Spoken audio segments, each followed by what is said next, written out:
ঘুমোবো আমি, ঘুমোবে তুমি, গল্প শোনাবে ঘুমপড়ি, হালকা আলো চোখ বন্ধ। চলো একটা গল্প শুনি, রাতের গল্প বাংলায়। আজকের গল্প বোকা চাষি। গ্রামে এক খুব বোকা চাষি বাস করত। তার পাশের বাড়িতে ছিল তার এক অন্য বন্ধু চাষি। সেই চাষি কিন্তু অত্যন্ত চালাক ছিল। সেই চালাক চাষিটি অনেক দিন হয়েছে বাইরে শহরে কাজে যুক্ত হয়েছে, তাই সে বেশিরভাগ সময় গ্রামে থাকে না। কিন্তু একসময় বোকা চাষি আর চালাক চাষি দুজনেই খেতে কাজ করত, দুজনেই একসাথে চাষবাস করত। আজ বোকা চাষিটি গ্রামেই রয়ে গেছে, চালাক চাষিটি কাজের সুযোগ পেয়ে বাইরে চলে গেছে। একদিন হলো কি, গ্রামে অনেক দিন পর কাজের থেকে ছুটি পেয়ে চালাক চাষিটি দুইটি কাঁঠাল নিয়ে এলো। রাস্তায় তার বন্ধু বোকা চাষিটির সাথে দেখা হলো। বোকা চাষিটি তাকে দেখে বলল, কিরে বন্ধু, কেমন আছিস? অনেকদিন পর তো শহর থেকে এলি। চালাক চাষিটি বলল, হ্যাঁ। চালাক চাষিটির মনে একটু মজা করার ইচ্ছে জাগলো। সে বলল, জানিস ভাই, আমি কাঁঠাল এনেছি, শহরে পাওয়া যায়। বোকা চাষিটি কাঁঠাল কি জিনিস তা জানতো না। চালাক চাষিটি বলল, এই নে, এইটি হচ্ছে কাঁঠাল ফল। এটির মধ্যে ছোট ছোট কাঁঠালের কোয়া আছে, খেতে দারুণ মিষ্টি, মধুর মতো। খেয়ে দেখবি অনেক আনন্দ পাবি। বোকা চাষি বলল, তাই খাবো। সে কিন্তু ভেবেছিল আপেল পেয়ারার মতোই হয়তো কামড়ে কাঁঠাল খেতে হয়। কাঁঠাল কাটলে যে আঠা বেরোয় সেটি সে জানত না। কাঁঠাল ফলের সাথে সে পরিচিত ছিলই না। কাঁঠাল সম্বন্ধেও তার কোনো জ্ঞানও ছিল না। চালাক চাষিটি কিন্তু সেইটি বলে দেয়নি। বন্ধুর সাথে মজা নেওয়ার জন্য সে তাকে শুধু কাঁঠালটি দিল। তারপর দুইজনে বাড়ি চলে গেল। পরের দিন বোকা চাষিটি কাঁঠালটিকে দাঁতে করে ধরে কামড়ে ছিঁড়ে খাওয়ার চেষ্টা করলো। চাষির ছিল অনেক মোটা গোঁফ আর লম্বা দাড়ি। বোকা চাষিটি কাঁঠাল খেতে গিয়ে একেবারে দাড়িতে গোঁফে চারিদিকে আঠা লাগিয়ে একাকার করেছে। সে এটাও জানতো না সে কাঁঠাল ওইভাবে খেতে নেই। কাঁঠাল ভাঙার আগে ভালো করে হাতে তেল লাগিয়ে নিতে হয়, যাতে হাতে কোনোভাবে আঠা না লাগে।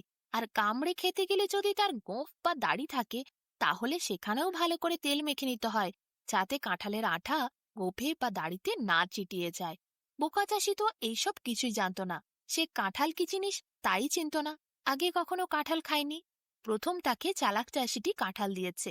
এদিকে চালাক চাষিটি মজা নেওয়ার জন্য তার গরিব বন্ধুকে একদমই বলে দেয়নি। সে জানতো ওই চাষি খুবই বোকা, তাই কোনো কথা না বলে তার হাতে কাঁঠাল তুলে দিয়েছে।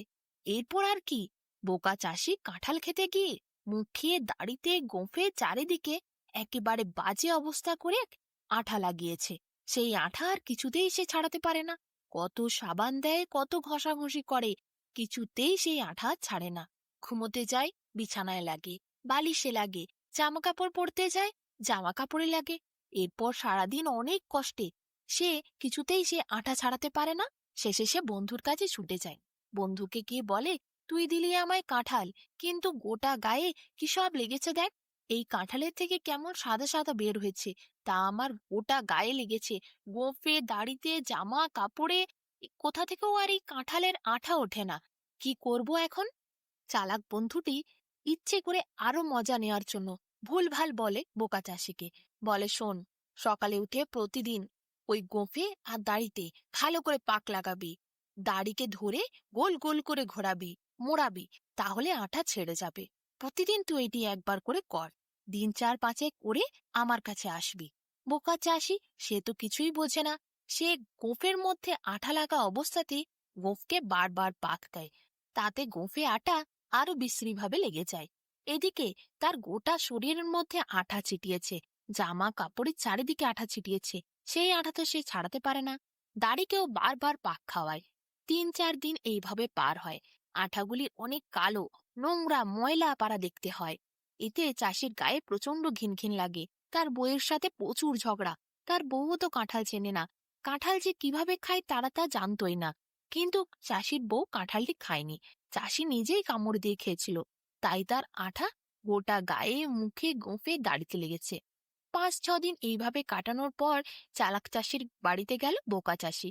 বলল, বন্ধু দেখ রে, তুই আমাকে যেরকম বলেছিলি আমি সেরকমই করেছি, কিন্তু তাতেও আমার এই আঠা আর কাটছে না, বরং দাড়ি গোঁফ আরো জট পেকে খুব বাজে অবস্থা হয়েছে, গোটা বিছানায় লেগে যাচ্ছে, বউ শুতে দিচ্ছে না আমাকে বিছানায়, মেঝেতে আমাকে শুতে হচ্ছে, খাবার খেতে পাচ্ছি না, ওই কাঁঠালের বিশ্রী গন্ধ ওটা মুখে সবসময়তে বিরক্তের সৃষ্টি করছে লেগে। আমার একদম ভালো লাগছে না। এই আঠার থেকে কিভাবে মুক্তি পাবো তুই আমায় এরপর বল। ৩-৪ দিন তো পার হলো। শহরের বন্ধুটি বলে, আজ না, আজ আমার খুব কাজ আছে, কাল বলবো। এই বলে সে সেখান থেকে শহরে চলে যায়। বোকা চাষি পরের দিন এসে দেখে বন্ধুর ঘরে তালা। বন্ধুর বাড়ির আশেপাশে প্রতিবেশীদের জিজ্ঞাসা করে সে। সবাই বলে সে তো শহরে চলে গেছে ভোর ভোর বউ নিয়ে, এখন তো আর মনে হয় আসবে না। এখন গেছে মানে আবার দেখা মিলবে মাসখানেক পরে। এরপর চাষি মাথায় হাত দিয়ে বসলো, হাউ হাউ করে কান্না করতে লাগলো সেখানেই। রাস্তা দিয়ে এক বৃদ্ধ বয়স্ক মানুষ যাচ্ছিল। চাষির কান্না শুনে সে বলল, কি হলো বাবা, তুমি মাথায় হাত দিয়ে কাঁদছো কেন? চাষি বলল, আমার বন্ধু আমায় বলে গেল না, এই আঠা আমি কিভাবে ছাড়াবো। কাঁঠাল খেয়ে আমার গোফে দাড়িতে গোটা গায়ে আঠা লেগেছে, ও তো আমায় না বলে শহর চলে গেল।